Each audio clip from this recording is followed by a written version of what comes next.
ಜೈ ಶ್ರೀರಾಮ್, ಒಂದೇ ಮಾತರಂ, ಜೈ ಕರ್ನಾಟಕ. ಮತ್ತೆ ಸ್ವಾಗತ ಸುಸ್ವಾಗತ. ಇವತ್ತು ಡೇ 15. ಇವತ್ತಿನ ಡಯಟ್ ಪ್ಲಾನ್ ಸಮೇತ ಚೇಂಜ್ ಆಗಿದೆ. ಏನ್ ತಿನ್ಕೊಂಬಂದೆ ಅಂತ ನೋಡ್ಕೊಂಬನ್ನಿ. ಡಯಟ್ ಬಗ್ಗೆ ಎಕ್ಸ್ಪ್ಲೇನ್ ಮಾಡ್ತೀನಿ.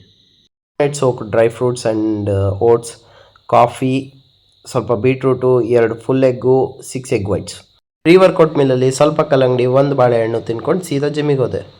ರಾತ್ರಿ ಊಟಕ್ಕೆ 250 ಗ್ರಾಮ್ ರೈಸು, 250 ಗ್ರಾಮ್ ಚಿಕನ್ನು, ಸ್ವಲ್ಪ ಸಲಾಡು, 100 ಗ್ರಾಮ್ ಮೊಸರು, ಸ್ವಲ್ಪ ಕೆಚಪ್ಪು, 1 0 ಕೋಕ್.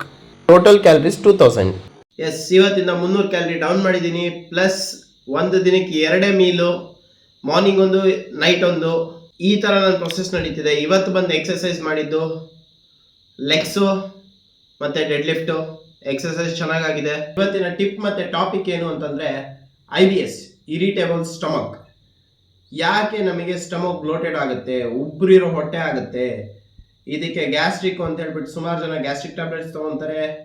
ಈ ಪ್ರಾಬ್ಲಮಲ್ಲಿ ಮೋಸ್ಟ್ ಪ್ರಾಬಬ್ಲಿ ನಿಮಗೆ ಕಾನ್ಸ್ಟಿಪೇಷನ್, ಮುಕ್ಕೋಗೆ ಪ್ರಾಬ್ಲಮ್ ಇರುತ್ತೆ. ಇದೊಂದು ಸೀರಿಯಸ್ ಪ್ರಾಬ್ಲಮ್ಮು. ಯಾರು ಇದ್ರ ಬಗ್ಗೆ ಟೇಕ್ ಕೇರ್ ಮಾಡಲ್ಲ. ಇದು ಮೇಯ್ನ್ಲಿ ಆಗೋದು ಕುಡುಕರಿಗೆ.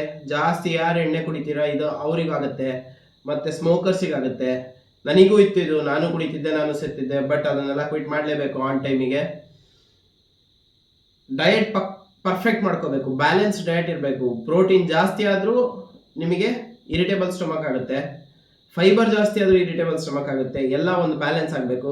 ಈ ಟಾಪಿಕ್ ಮೇಲೆ ನಿಮಗೆ ಇನ್ನೂ ಡಿಟೇಲ್ಡ್ ಆಗಿ ವಿಡಿಯೋ ಬೇಕಿದ್ರೆ ನನಗೆ ಕಮೆಂಟ್ ಮಾಡಿ.